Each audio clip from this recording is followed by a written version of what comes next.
ইরানের বিরুদ্ধে কোনো সামরিক অভিযানে সৌদি আকাশসীমা বা ভূখণ্ড ব্যবহারের অনুমতি দেবে না সৌদি আরব। তেল আবিবে আক্রমণ করলে ইরানের উপর নজিরবিহীন প্রতিশোধ নেওয়ার হুমকি দিয়েছেন ইসরায়েলের প্রধানমন্ত্রী বেনিয়ামিন নেতানিয়াহু। ইসরায়েলের সুরে সুর মিলিয়ে মার্কিন প্রেসিডেন্ট জানিয়েছেন, ইরানের দিকে সুন্দরভাবে ভেসে আসছে আরেকটি সুন্দর নৌবহর। আর ইরানও পাল্টা হুঙ্কার দিয়ে জানিয়ে দিয়েছে, মার্কিন যুক্তরাষ্ট্রকে সহায়তাকারী প্রতিবেশী রাষ্ট্রকে শত্রু হিসেবে গণ্য করবে তেহরান। শুধু তাই নয়, তাদের সর্বোচ্চ নেতা আয়াতুল্লাহ আলী খামেনির জন্য জীবন দিতে প্রস্তুত আছে লাখ লাখ ইরানি।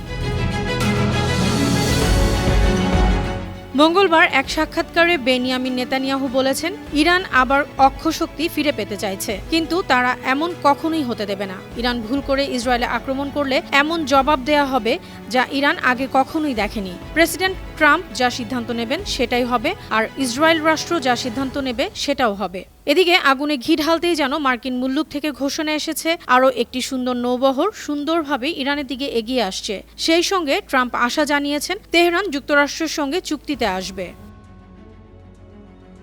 আর ট্রাম্পের এই আশাকে গুড়িয়ে দিতেই যেন গর্জে উঠেছে তেহরান। ইসলামী বিপ্লবী গার্ডস কর্পসের commander Mohammad Akbarzadeh Fars news এজেন্সিকে বলেছেন, প্রতিবেশী দেশগুলো তাদের বন্ধু, তবে তাদের ভূমি, আকাশ বা জলসীমা ইরানের বিরুদ্ধে ব্যবহার হলে তারা শত্রু হিসেবে গণ্য হবে। অবশ্য প্রতিবেশী রাষ্ট্রগুলো তাদের অবস্থান নিশ্চিত করেছে। টেলিফোনে সৌদি যুবরাজ ও প্রধানমন্ত্রী মোহাম্মদ বিন সালমান ইরানের প্রেসিডেন্ট মাসুদ পেজেশকিয়ানকে স্পষ্টভাবে জানিয়ে দিয়েছেন, ইরানের বিরুদ্ধে কোনো সামরিক অভিযানে সৌদি সীমা বা ভূখণ্ড ব্যবহারের অনুমতি দেবে না সৌদি আরব। সংযুক্ত আরব আমিরাতও একই বার্তা জানিয়েছে তেহরানকে। অন্যদিকে বাহরাইনের শিয়া সম্প্রদায়ের প্রধান ধর্মীয় নেতা শেখ ইসা কাসেম বলেছেন, ইরানের সর্বোচ্চ নেতা আয়াতুল্লাহ আলী খামেনিকে রক্ষা করতে লাখ লাখ ইরানি জীবন উৎসর্গ করতে প্রস্তুত।